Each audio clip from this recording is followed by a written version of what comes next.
At Talent 500, we have always been a community that's been very confident about cracking job interviews. But many a times getting resumes past the very first stage itself is a huge challenge. Why is that? Luckily, we have Monica, the managing director of Answer, and I'm going to use all her years of expertise to give you some answers.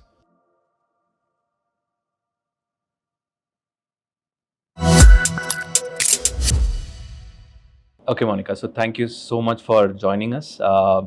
We have a very popular question that keeps coming up on all our forums. Is there are these candidates who are looking for these jobs, but they just don't get past the application stage. They have a lot of dreams of obviously cracking this interview and joining someday, but it stage one itself is something that they cannot crack, which is their resume making it past the application stage. So as someone who's been in this business for so long, we just wanted to know 5 things which maybe they're getting wrong.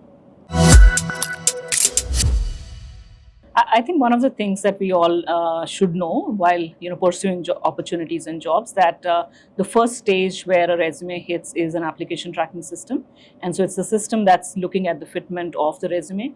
So while you're applying for a job, you should do some bit of a read through of the roles and responsibilities, the skills that they're expecting, and see that you are a fit candidate and your resume talks to the job relevance as well, so that it gets accepted at a application tracking system for it to then go past it and land with a recruiter. The second one potentially is also when you've done some great work, but you miss out on really calling that out in your resume, especially with regards to the technologies that you have experience in, for how long, and the level of depth within those technologies, the kind of projects that you worked on, and your role in those projects. Many a time we're listing possibly any and every technology that one has worked on but might not be an expert at, and other times you are basically talking about projects but in a very generic manner about what the project is, but not necessarily stating what your role in the project was and the impact that you created in it. The third one, for instance, could be certain red flags that typically a recruiter is looking for, which could be something like a location. You possibly have listed very clearly that you're only looking for remote work. And if the job doesn't have that, you're likely to not obviously get into a selection at an interview stage per se. But also in addition to that, you might have specifically called out only certain cities that you want to work on. Certain other times there could be only certain type of roles that you're looking at. So some of these things that you might have stated as part of your application process can also be potentially the reasons that it doesn't make the shortlist.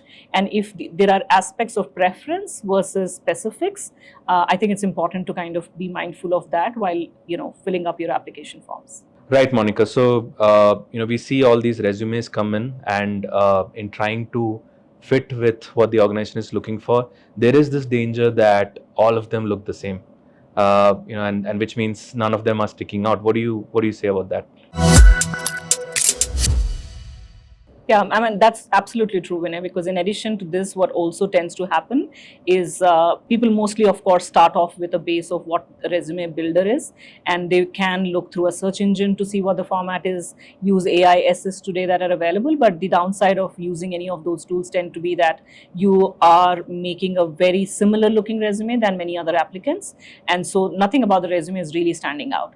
So even if you're looking at creating a format, you've got to pay attention that is enough of what you bring to the table coming through, the experiences that you have coming through, and it's not just becoming one of the many in the look, feel, and as well the listing of your responsibilities and technical skills. So I would say do not use resume builders blindly. Use them for assistance, but then definitely personalize it to bring out what you how it best represents. So bring in your own personality, bring in your own character, because that's important, right? Yeah, most definitely, yes. Yeah.